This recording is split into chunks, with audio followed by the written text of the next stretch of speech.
Okay, good morning.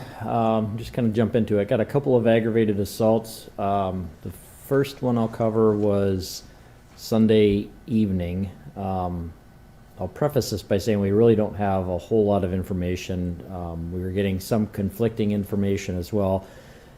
This happened in the 1200 block of North Prairie Avenue. Excuse me, the police were called just before 7 p.m. and there were, we think, around 4 people inside an apartment. Something happened, and that's part of what we're unclear about. But one person ended up pulling out a gun. He accidentally shot himself in the leg with it, and then he had told us that he had felt threatened, and so he shot another guy in the leg. The guy with the gun ended up leaving, ended up at the hospital, took himself there. At some point, the other person also ended up at, I think it was a different hospital. Both injuries were described as non-life threatening. No arrests at this point in time, no other injuries were reported, and like I said, we're a little unclear. We were able to talk to both of the people involved, and that's kind of where the difference in stories arises. So we're still investigating that, but a little unusual situation at this point in time since we don't have a whole lot of details. The one other aggravated assault, that was early this morning. That was just before 1 a.m. That was in the 300 block of North Fairfax Avenue. We had a 41-year-old woman that was inside a home, and somebody fired at that home. One of the bullets struck her in the arm. That injury was non-life threatening. We don't have a whole lot of details, or I think we had some reports of different vehicles that were in the area, but haven't been able to determine any suspects or why the shooting took place. So I guess with that one, if people had any information, had heard something or saw something, we'd like them to call police or Crime Stoppers. The other aggravated assaults are basically just reports and people that were threatened. One of them involves juveniles, but really no substantial injuries out of those others. Burglaries, pretty much all reports. Houses, apartments, businesses, a bunch of garages that were entered, but nothing concentrated in any area.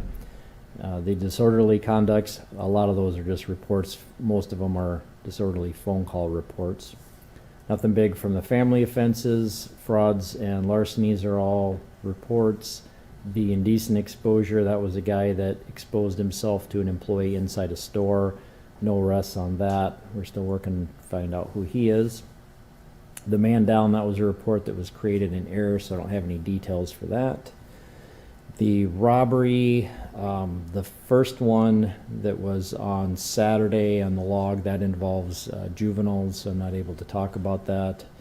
The other one that was Monday evening, that one, no arrests have been made. This was at a motel in the 2900 block of South Carolina Avenue. A guy was inside a motel room with a woman he had just met. She tried to take a briefcase of his. He ended up getting that back. She pulled out a knife and swung it and ended up cutting him a couple of times. So she left after that. He was taken to the hospital for injuries, no arrests. We're still working to try to identify who she was, but the injuries were described as non-life threatening. The 3 sex offenses are all reports. Nothing suspicious with any of the unattended deaths. Vandalisms I didn't get to, didn't hear of anything concentrated in any area. And then the weapons violation, that was some gunshots that were heard near 15th and Waltz Avenue, but no reports of any injuries or damage. That's it, unless you have any questions. Was the Fairfax shooting random? I guess we don't know. So Fairfax shooting, yeah, I mean that's really what we know she was excuse me. We know she was inside the house at the time. We don't know why the shooting took place. We don't know if the house was a target or if she was a specific target. We just don't have enough information to say if it was random or if she was specifically targeted. And should people be concerned about other people shooting at homes? Yeah, I think that's probably always a concern. If people are shooting at other homes. I mean, one of our open homicides was a case where somebody fired into a home and struck a lady and killed her. So this is one of the types of situations that we really ask the public to help us out. A lot of the time people are up all kinds of hours, day or night. A lot of the time they're going to see something, and those pieces of information can be very valuable to the investigation. So we'd like people to call police or Crime Stoppers and share what they have.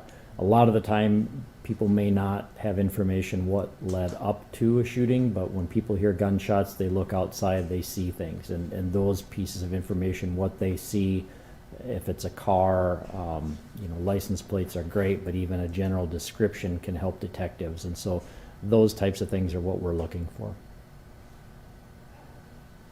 Anything else?